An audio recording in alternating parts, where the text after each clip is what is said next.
Airplanes and rockets, two absolute staples of the aerospace industry. But what if we could combine them? The advantage of taking off from a runway, but the capability of reaching orbit. Hello everyone, Loganator here, and today we are attempting to build what is considered a space plane. Starting off with two test aircraft, followed by two larger aircraft. And let's go ahead with aircraft number 1. For this aircraft, I decided to follow the design of a few images I saw online of space planes, which has this 3-engine fuselage and a kind of space shuttle shaped delta wing, and then some rudders for stabilization. Attached the landing gear, and it was ready to go. So here we have the final result, simply called SpaceJet. And we're ready to head out to the runway. Starting off pretty stable, taking off pretty clean, but liftoff is where the issues started. And I suddenly found the craft was unpowered, so I tried to glide it down to a smooth landing, which did not go so well.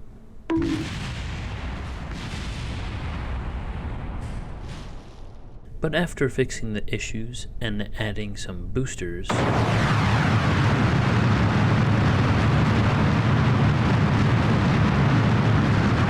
it was looking a lot better, until it got a mind of its own.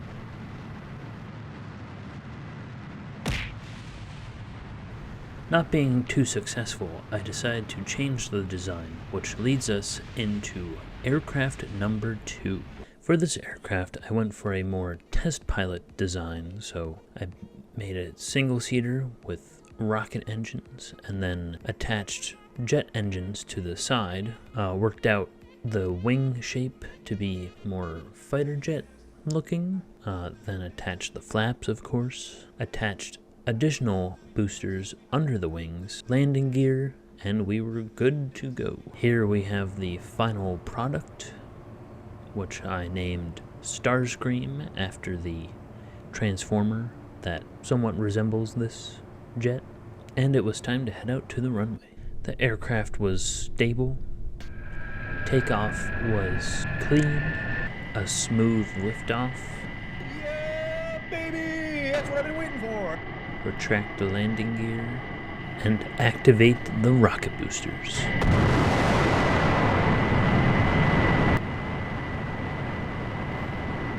Already going pretty fast, so I decided to angle up towards the sky, drop the depleted underwing boosters, and activate the main rocket engines.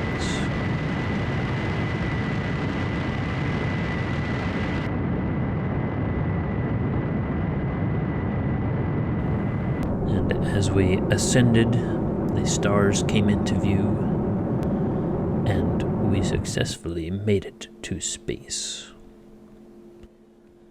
But it wouldn't last, as we needed to come back down.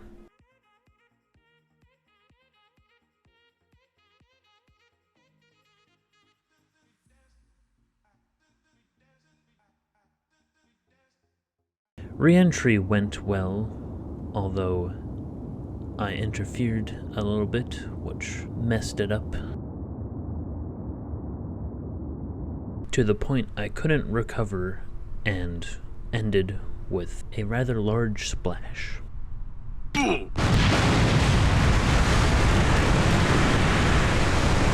But successfully making it to space meant it was time to go bigger with aircraft number 3. For this aircraft, I went for a larger but similar design to the previous one, so I built out the fuselage, put the main boosters in the middle, and then added jet engines to the side, and then went for a, of course, larger wing shape, but still a delta design. Then attached engine mounts and switched out the wingtip engine mounts for fuel tanks, made a few adjustments, added the rudders and switched the wingtip fuel tanks back to engines. Then of course add the flaps, make a few adjustments, add the landing gear, and here we have our final product, which I named Manhole Cover. If you know, you know. And head out to the runway. A little bouncy on the runway, but started off a-okay.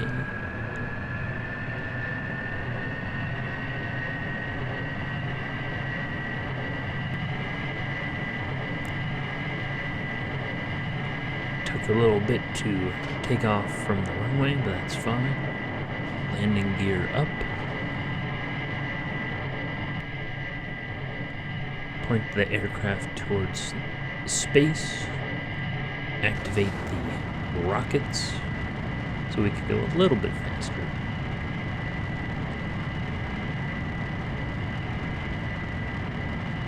Slowly climb up the atmosphere.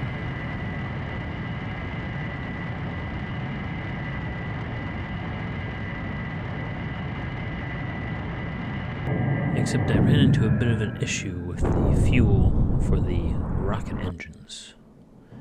But I opened the cargo bay, and we were somewhat close to space, but not close enough. So I turned the jet engines back on when we got a little further down, kind of went into a free fall, but recovered, and started heading back to the Kerbal Space Center.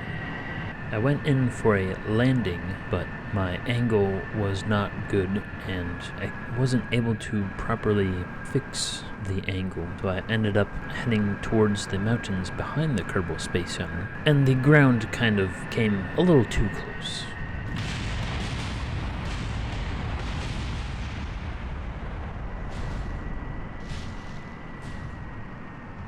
But if I was able to do it with the smaller jet, I would be able to do it with the bigger one. So I went on to make aircraft number 4. For this design, I was still going for the larger aircraft, so it looks a little similar to the previous one, except this time I put some rocket engines in the fuselage and then attached jet engines to the side. I also changed up the wing setup so that there were larger elevators on the back, and then had a more swept back look for the main wings. Added some fuel tanks to the wingtips, added some landing gear, and it was good to go. Simply named Space 1. And we were ready to go.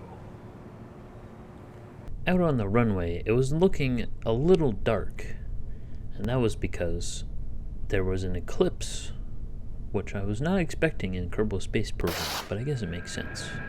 Takeoff started a little slow, and did not accelerate that fast, probably because it was a large aircraft, so I activated the rocket engines in order to take off faster.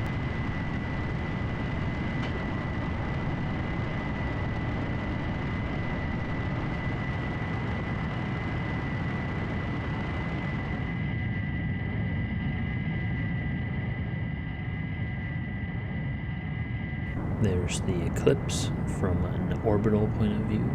Luckily, the fuel balance allowed me to properly get into space. A triumphant return to Kerman was short-lived after, again, the aircraft flipped. This time, destroying the wings. Broken wings, tumbling to the sea, and out of fuel. It looked like that was it for this aircraft. But to add insult to injury, as soon as it crashed, it disappeared into the void. As a bonus, I also built the space shuttle based on the original concept art. However, taking off from the runway was not very successful.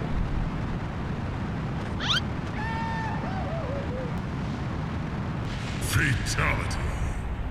And taking off from the launch pad was not too different.